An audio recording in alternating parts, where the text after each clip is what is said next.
Welcome to the second episode of the SyncUp, Scaling Responsibly.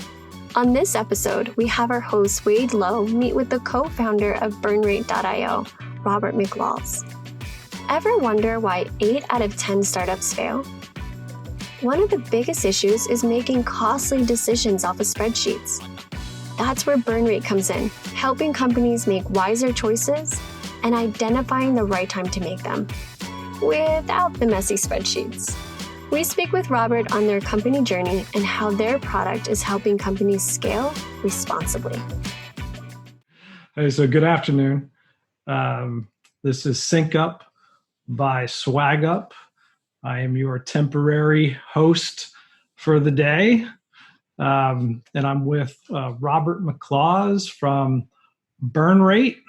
And we are going to talk about scaling responsibly today, and probably a laundry list of other things and whatever we really feel like talking about. So welcome to the show, Rob. Good to see you. Good to talk to you. Looking forward to it. Thanks a lot, Wade. Great to meet you. Yeah. So where are you sitting today? I'm in Tallahassee, Florida. Okay. Is that where BurnRate is? That's where BurnRate is. So we're right in the center of the Panhandle, capital of Florida.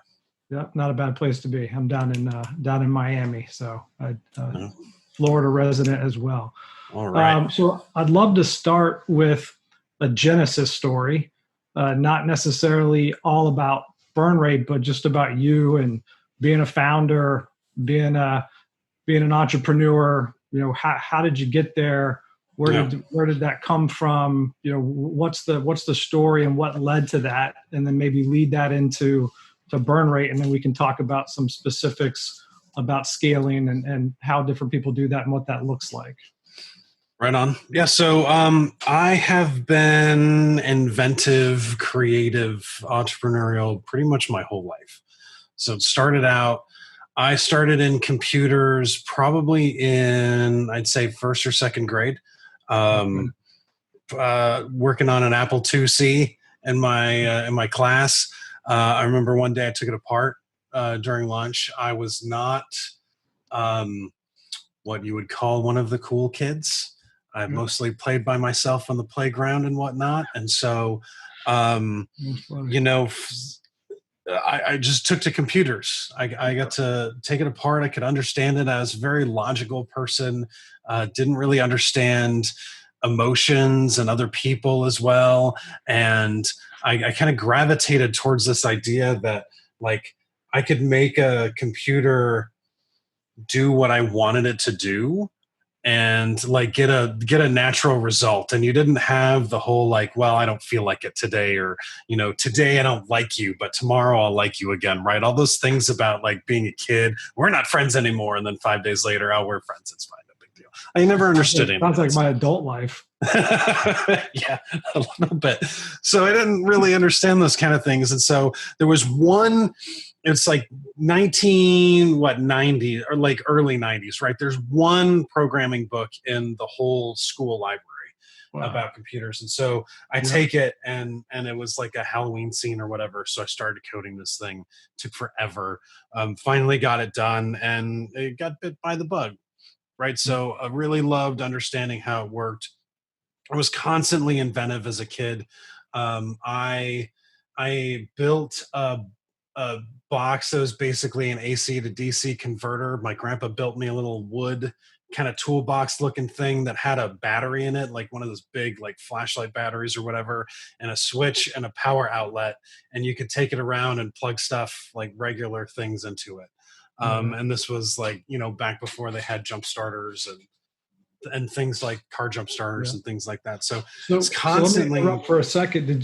Sorry, and I'll interrupt a lot because I'm very inquisitive and I have a bad habit.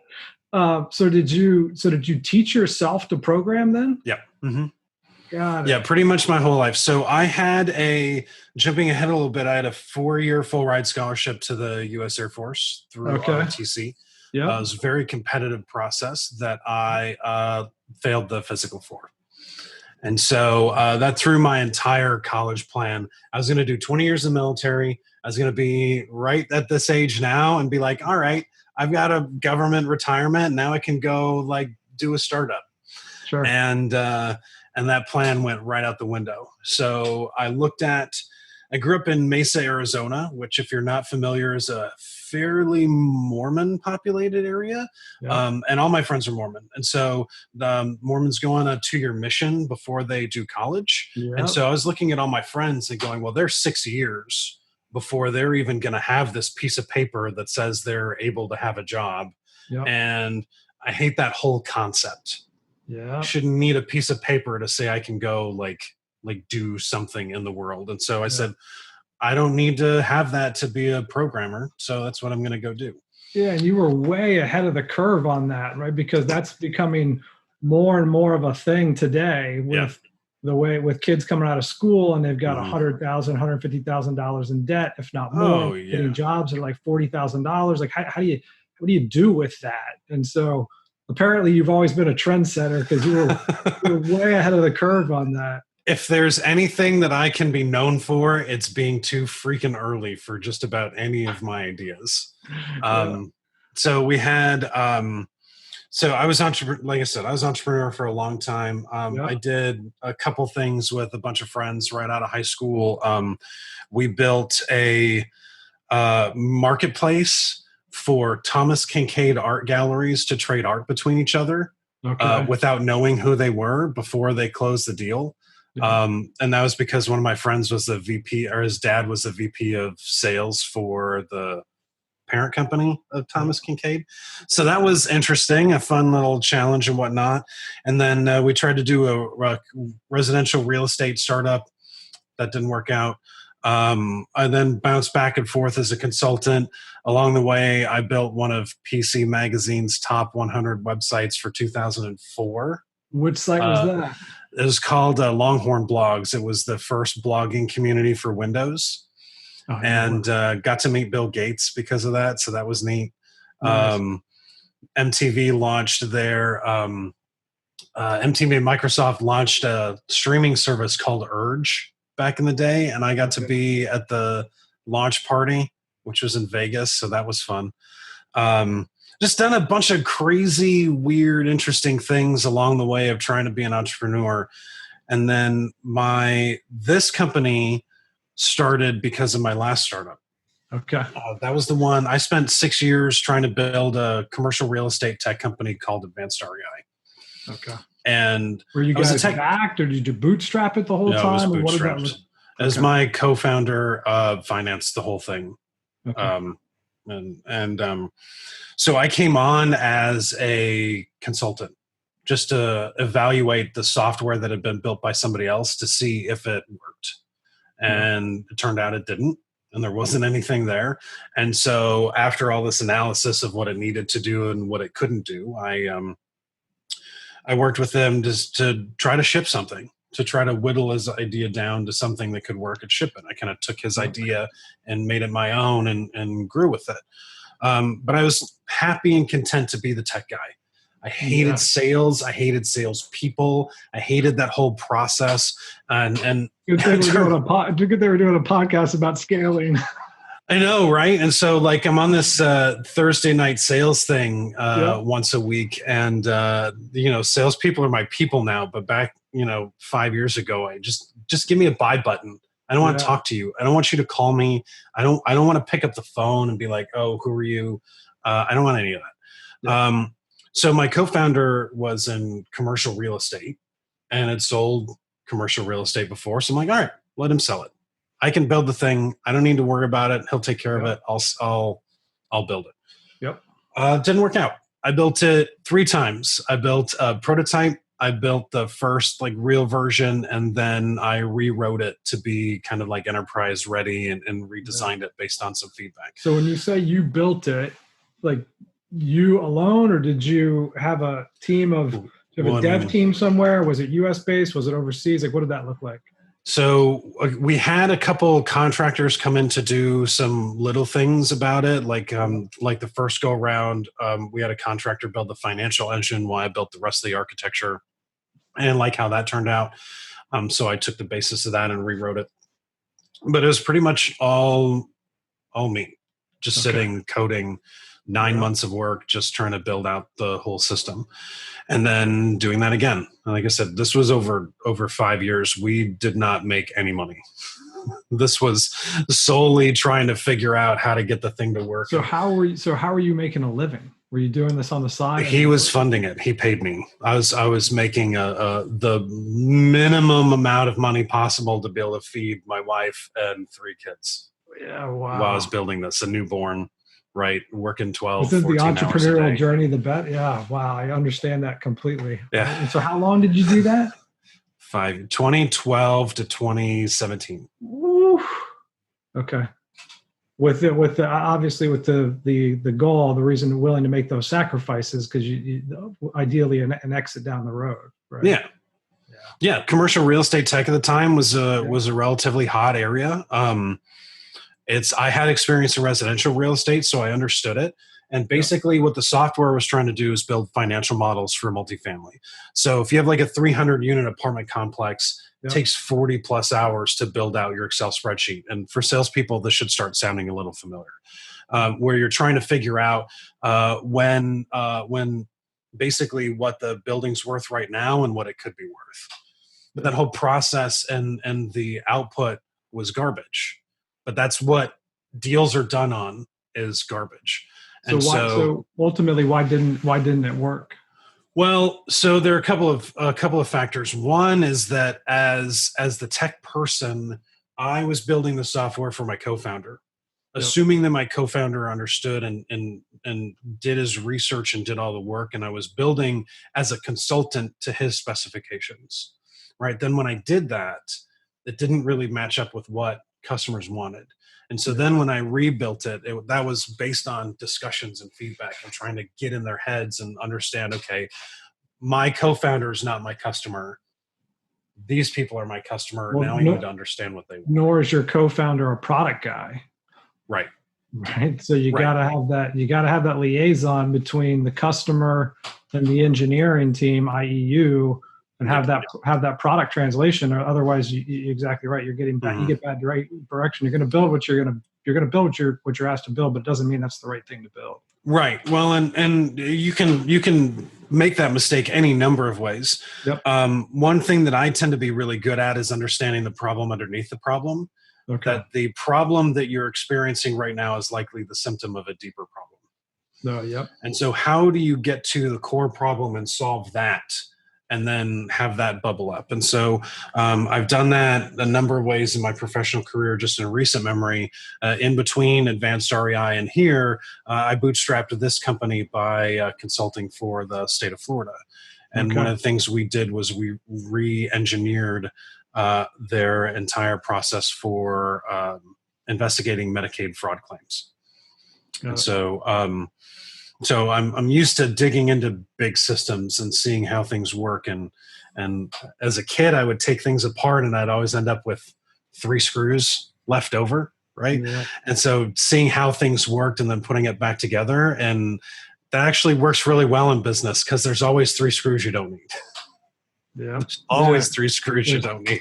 Maybe more. Maybe 30. Yeah, maybe a few more, right? And so so that was like one of the not understanding the customer and what they needed was a really big mistake. Yeah.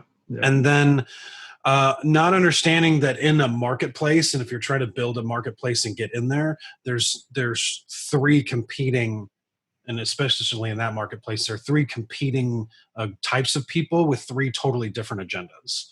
There's the buyer who wants a deal and is trying to make an investment and understand what that looks like and get into a new thing.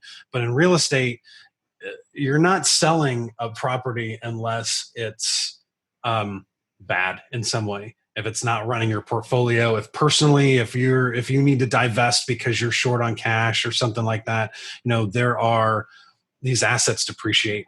And so once it hits a point of depreciation, it makes more sense to sell it than it does to keep it. So you have those 2 competing things going on.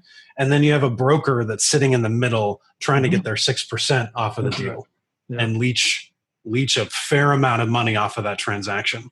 Yeah. And so those people are typically like windfall poor unless you have enough deal flow going. And so not understanding what those things were, my co-founder was a broker and wanted to sell to brokers. And the broker was not the right customer. Got it. And we spent entirely too long thinking about that. So how did that lead you to BurnRate? Because I know what you guys do, right? And so just as a backstory, I probably have, between the handful of businesses that I'm in, I don't know, 30 different versions of op plans. That get modified ad nauseum based off of if this then that. So if COVID happens and revenue goes here, what are we going to do? And if COVID happens but it's not as severe, what do we do? And if we pull in money and we close on a round, what does that look like? But if we can't pull in the money and we have to continue to generate revenue purely off of our own efforts, what is that? I mean, just on and on and on and on. Yeah, absolutely. So how did that experience with the real estate tech company lead you to BurnRate? So I kept wanting to run the SaaS business through the real estate financial model, because a 3-year customer life cycle looks suspiciously like a 3-year lease. And deceptively so. So I was like, ooh, can I just and here's inflation and here's how costs are going to go up and blah, blah, blah. Can I do all this? The answer was no, but I was on the right track in thinking about it because, and so that when that company ultimately failed, this idea has been gelling in the back of my mind is companies need a way to be able to see what they're doing. And when it was clear that we weren't dealing with the right customer and talking to and this was not going to work, we needed to do something else. And so we were 2 people and I didn't understand the sales side. And if you're 2 people and something's not working out, then you got to roll up your sleeves and figure it out. So that's what I did. I hired a sales team. My co-founder was generous enough to open up some budget to allow for that to happen. We hired a team to help put the plans together. And I've spent at that point 15 years of my adult life building apps that replace spreadsheets. And the sales guys are like, okay, we're going to build a spreadsheet for this. And we're going to build your funnel plan and your hiring plan. I'm like, wait a second. You mean to tell me that we're 15 years into SaaS and there's not a tool to help with this? And they're like, no, we're just going to use this. Here, we'll just do it real quick. Yeah. So that's like, all right. I've got this concept of capacity in a building, and there's something here, and I know how these financials work. So now I'm starting to see funnel metrics and quota ramp up. I know there's something here. And so I just kept stewing on that idea for a long time. And I wanted to build, when that company failed, I wanted to build a due diligence platform for fundraising. Okay. I thought along the same lines as what we were trying to do, which was show the investment potential in a commercial real estate building. I could show the investment potential in a company if I just did X, Y, and Z. Well, that's a nice to have. It's not a need to have, right? It's not then trying to sell to poor founders or founders that are at the end of they're right at the end of their runway and they're trying to raise the next round, or investors that are either building their own platform under the covers or whatever. Not going to work. Yep. So we went to the Sales Loft conference, Sales Loft Rainmaker in 2018. Yep. And I sat in a lot of sessions about sales operations and hearing about the problems that people have in that space and seeing all the different systems they have to dig data out of, and then finding out that, everybody's using spreadsheets for the plan and that all of the execution are in these different tools. So if you want to know what the hell happened and why we didn't hit quota last month, it's a 2-week project. You got to go dig into all these different systems and then see what you thought was going to happen. It's ridiculous. Yep. So that was like, okay, all right. I can solve this problem at the sales level, and that's our way in. And now we just need to be able to dig the messaging in to figure out how do you really attack that pain point and use people. Because if you look at the financial tools that are out there, most of the models are solely centered around revenue and expenses and trying to understand the financial numbers. But we talk to people about this, it's, look, money doesn't spend itself and money doesn't make itself. A company is people. And when you understand every employee and their ability to generate revenue and the cost associated with that on a person-to-person basis, then you understand more accurately how to be able to project what a company is going to do and how much it's going to cost. Yep. So that's how have you seen and have you seen in your customer base in the market, have you seen a shift since a lot of especially since SoftBank and some of those really large VC-backed companies like Bird and WeWork and just the hyper growth and irresponsible governance, right, to say the least, and lighting money on fire for the sake of growth with no line to profitability in sight. Have you seen an uptick then in the way in the customer base that you guys are working with to manage the costs and plan more conservatively so that you don't just light money on fire and hit a wall? Well, I think so. The interesting, again, digging into the problem under the problem under the problem. Okay. Yep. The core problem is that 50 years of VC has not dramatically changed the success of companies as they get through the pipeline. You still have the quote is typically that 9 out of 10 companies fail. Correct. It's not entirely accurate. 9 out of 10 companies fail at every stage. From A to B, you lose 9 people. From B to C, you lose 9 people. And so you have this, the reason that VC is always trying to swing for the fences and why there isn't more investment at different stages tends to be because there's a lack of help in understanding the process and how to systematically build a company, right? At the early stages, there's so much focus on product market fit on the product side of that. Yep. But founders are taught too late that the company is a product. That it's the product that you sell to investors. And if you're not working on that, if you don't understand that, if you can't scale that concept, at the same time you're trying to figure out how to get to the customer and scale the product, you will always be behind. And then the tools on top of that, like 81% of companies use Excel for this kind of planning or some sort of spreadsheet, right? Google Sheets has no context of what the hell you're trying to do. Has no context of your business, has no context of what you're trying to accomplish as a company. And so it can't give you any kind of guide rails. It'll happily spit out numbers that are 100% wrong and will never tell you. And so, that's right. Because with Excel, I mean, it's 2 plus 2 is always 4. Right.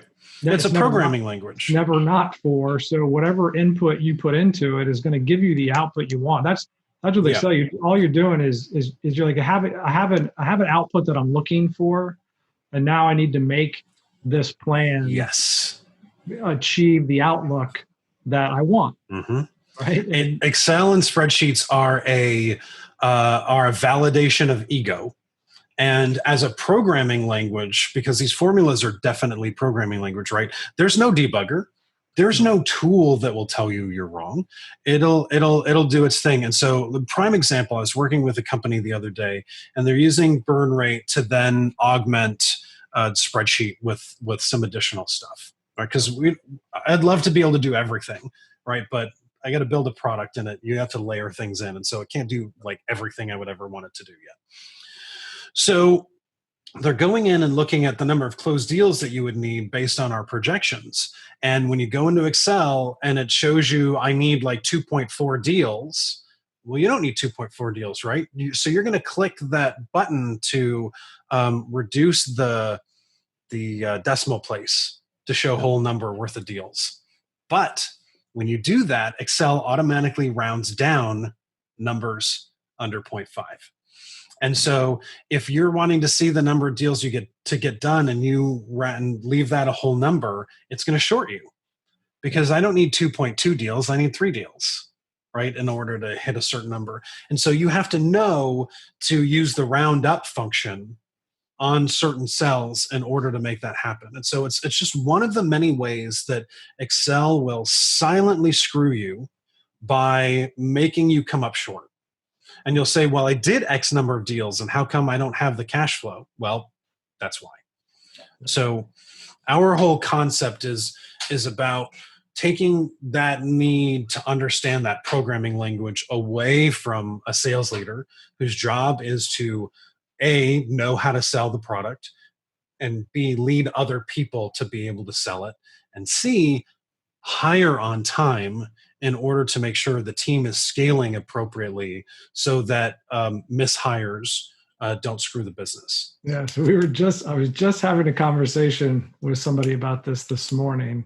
Yeah. Regarding, especially if you're not VC backed, then hiring super tricky. And you if you're VC backed, you can hire ahead of the curve, right? So you can hire, you've got the balance sheet, you can afford to go into the red, and then you can expect that we're going to generate revenue, we're going to get an ROI off of these investments, off of these hires at this 6 months from now. And you're okay to do that because you've got the balance sheet to cover it.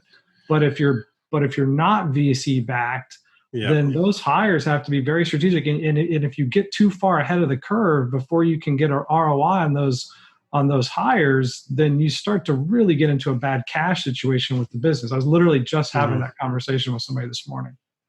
So I would take that a step further in thinking about this, because VC backing, I think in some ways actually makes the problem worse.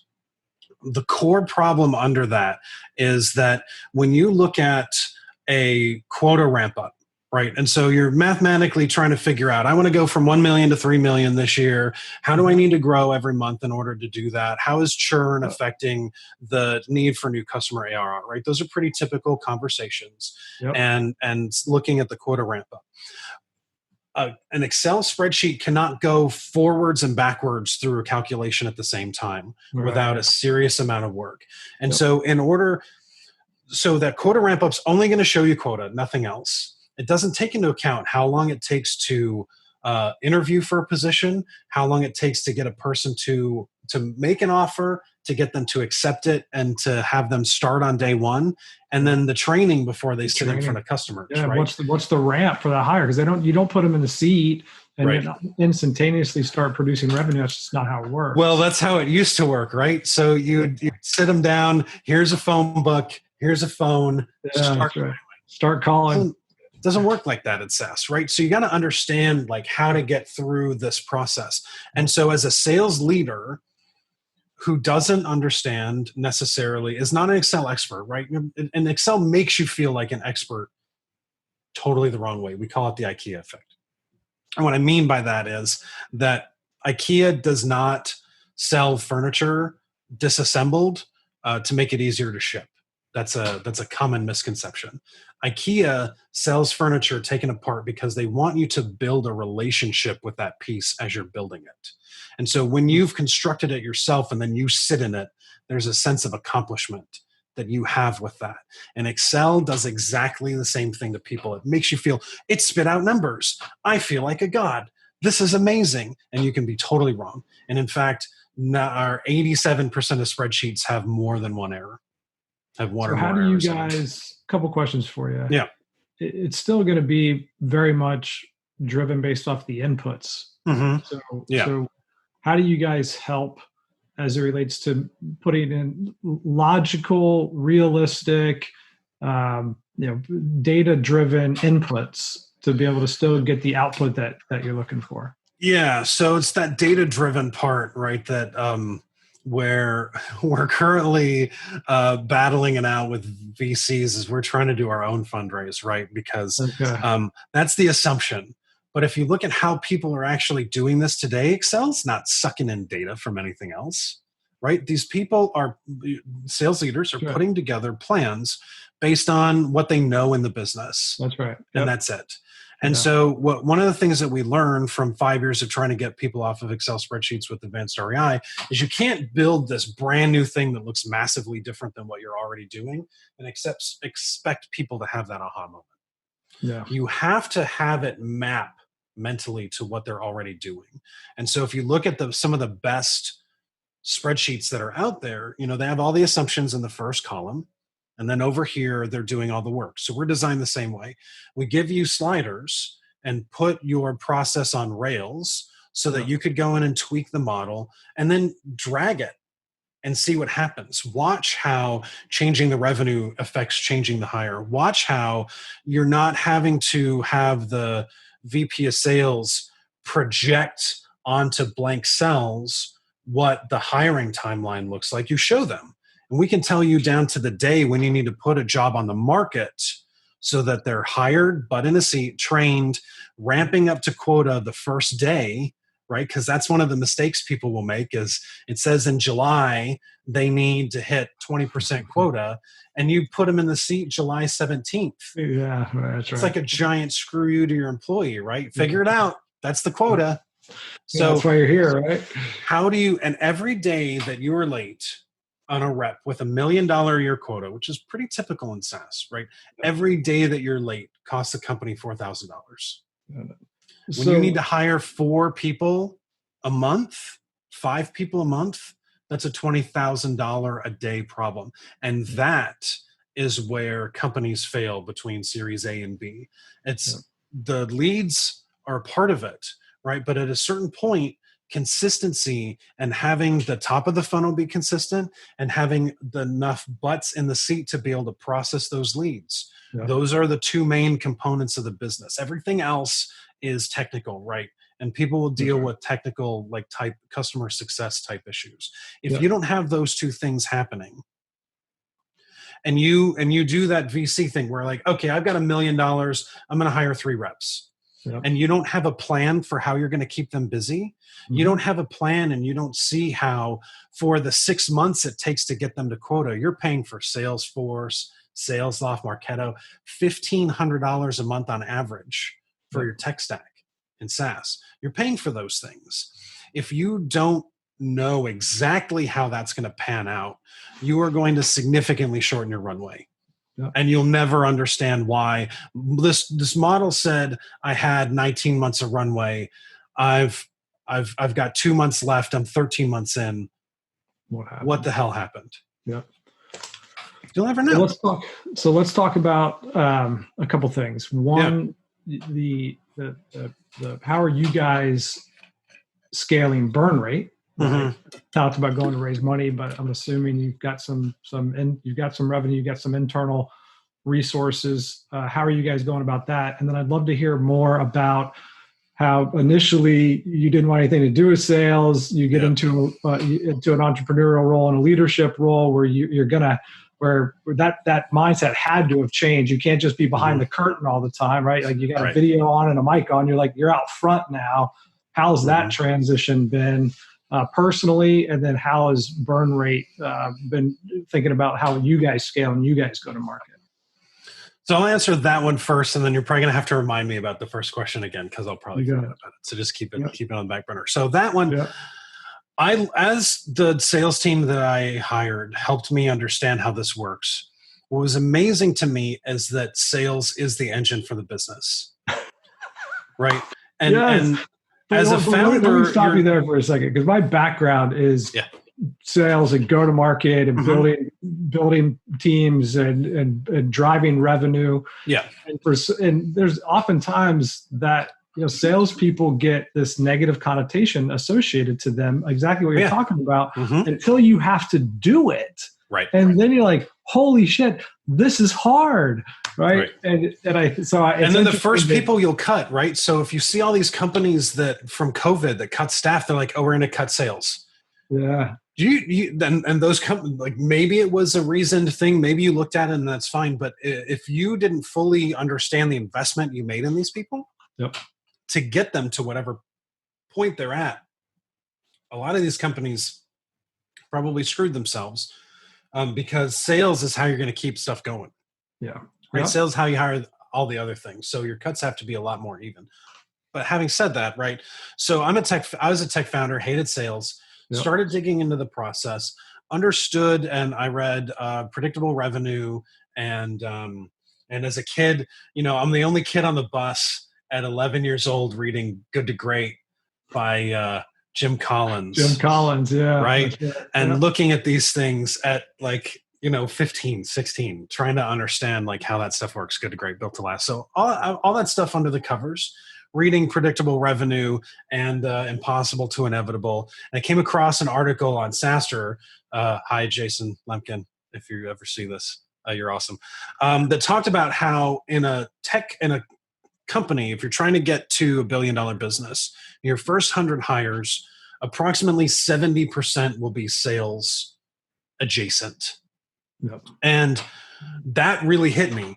It's like a punch to the face as a tech founder, because I'm on Twitter, watching VCs thinking, hey, I'm building a tech company. Oh, I'm sorry. If 70% of your staff is sales, you're building a sales company.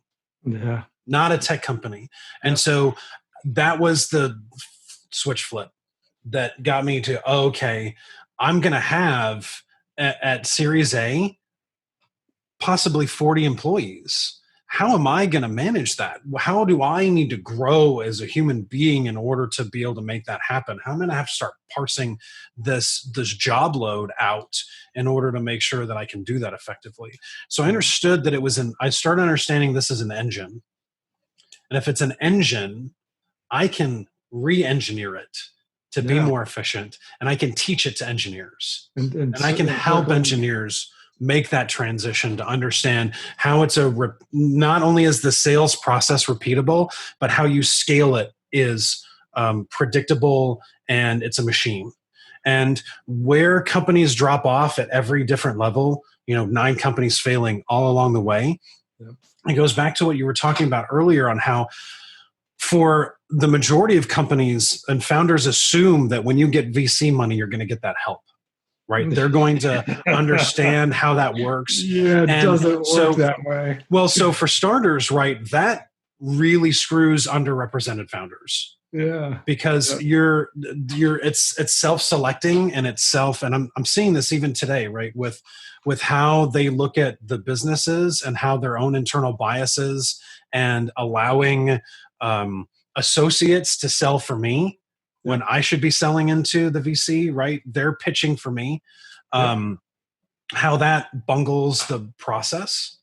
But then also, like, not every VC has a growth partner. Not every VC has somebody that's dedicated to helping you understand how this works.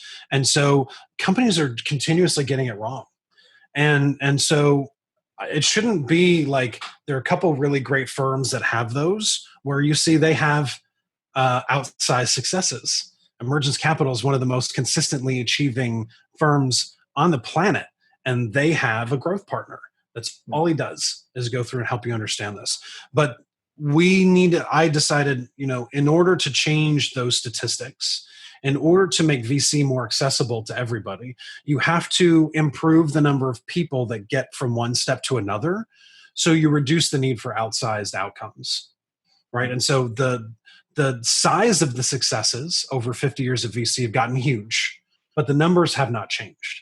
And so if you can give founders the tools to understand how the engine of building a company works and how it's going to scale predictably, then you can get more people through that pipeline and then lower the number of grand slam home runs that you need in order to make VC work.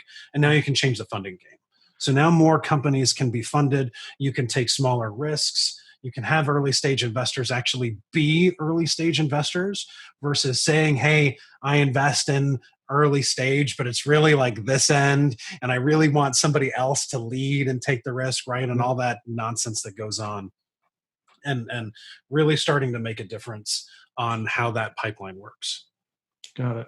And then the second part, well, and it's interesting because it's very consistent with what you were talking about at the beginning about being in school and liking and wanting and tinkering with things and understanding how things work and taking things apart and having 3 screws left over. I mean, that is very much, a lot of people think that sales and go to market and scale is, voodoo and it's magic and it's just like woo woo, and it's not. There's a very specific process and it is an engine and it is a machine and it is predictable, but you have to take the time to understand that. And the tricky part is a lot of sales leaders come from sales background, but that's not how their mind thinks. Like, they're not engineers by trade. They're not developers by trade. They don't want to sit down and do a fucking jigsaw puzzle. It's not that's just not their deal. And so, but you have to be able to do it to be able to get the business to move. The average tenure of a sales leader is 19 months. Yeah, because those roles are pressure cookers. Oh yeah, think about that, right? So again, you have to understand sales. You have to be able to manage a team. You have to understand what the capacity for each person on that team is to do to hit your goals. And then you have to be an Excel programmer to be able to model it out in a way that works. And fighting the tide of every spreadsheet, and think about this because it's really important for anybody that's watching this. Your spreadsheet is default wrong.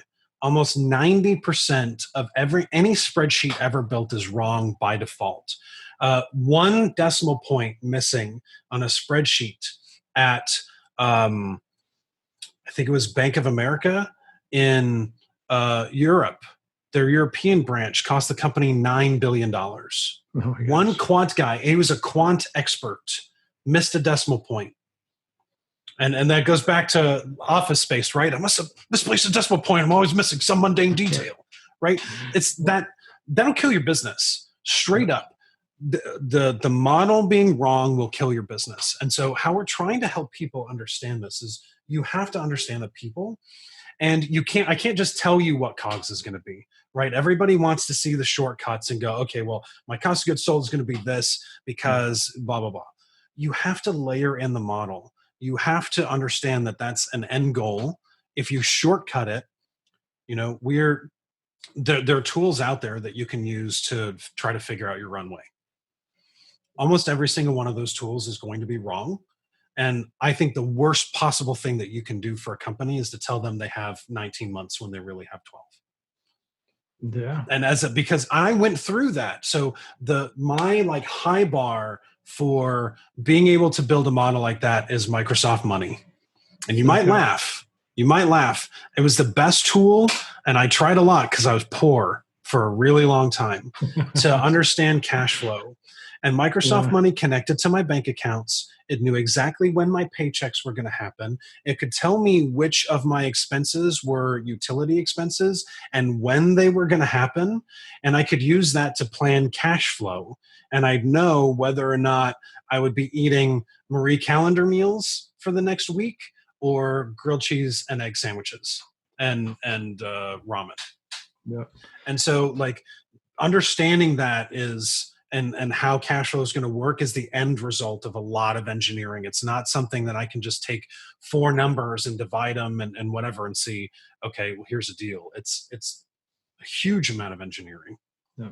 And how is burn rate looking to scale? Are you guys are you going to raise and then scale? Are you going to try to go CFP based off of customers and revenue? And if what's your go-to-market strategy, and how are you guys handling all that? Well, I mean, first off, it's been amazing to get to know SwagUp and see how your team has built was it an 8-figure bootstrap business?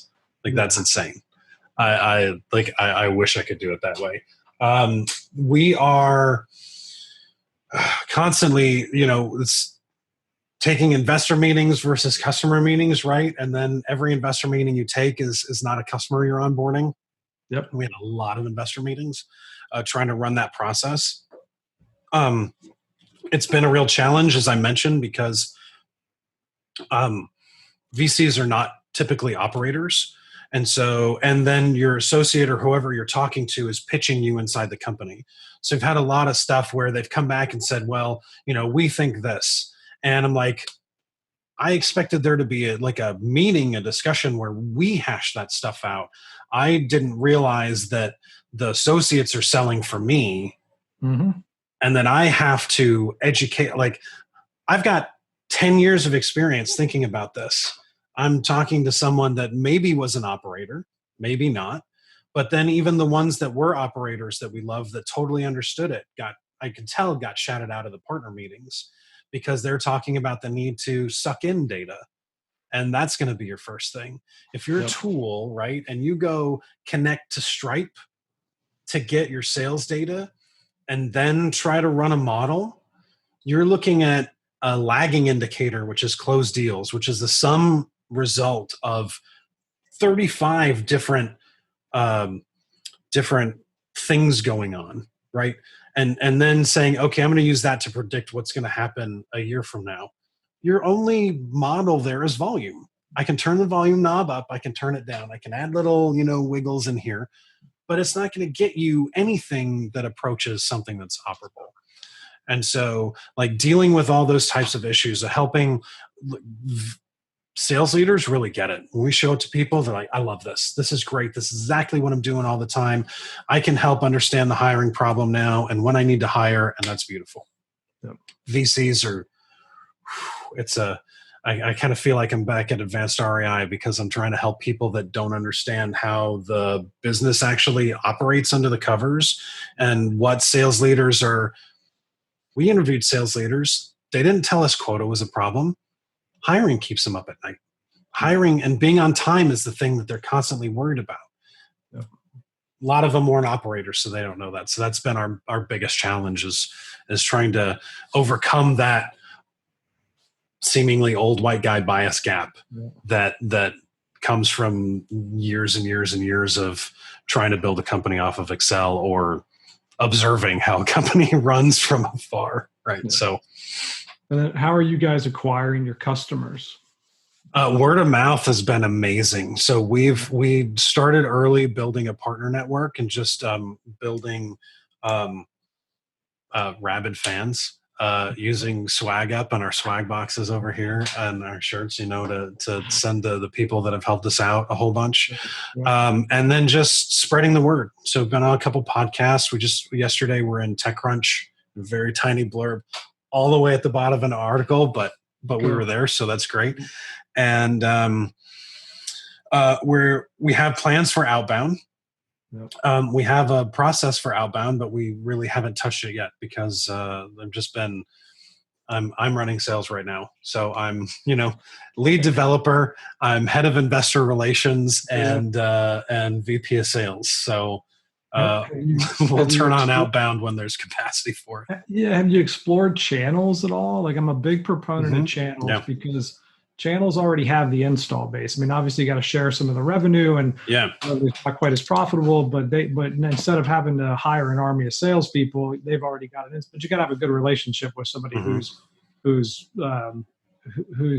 somewhat philosophically aligned with what you guys do, and then has the same customer base that you want to go after, and then is willing to bring in the door. Yep. But I've always found that channels are a really, if you're limited on capital and you're limited on time, then having a channel be able to bring customers to the table is always an interesting way to go. Have you guys explored that?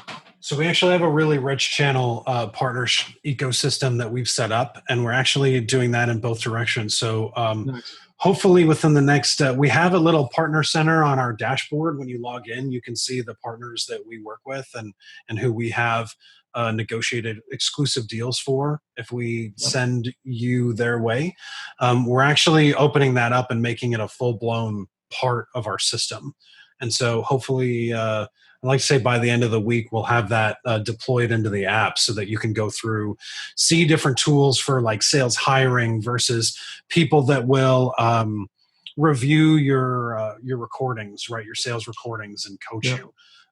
Tools that will help understand quota plans and compensation plans, right? So that we can pull in that data while you're managing how you compensate people based on connecting to Salesforce and closing deals.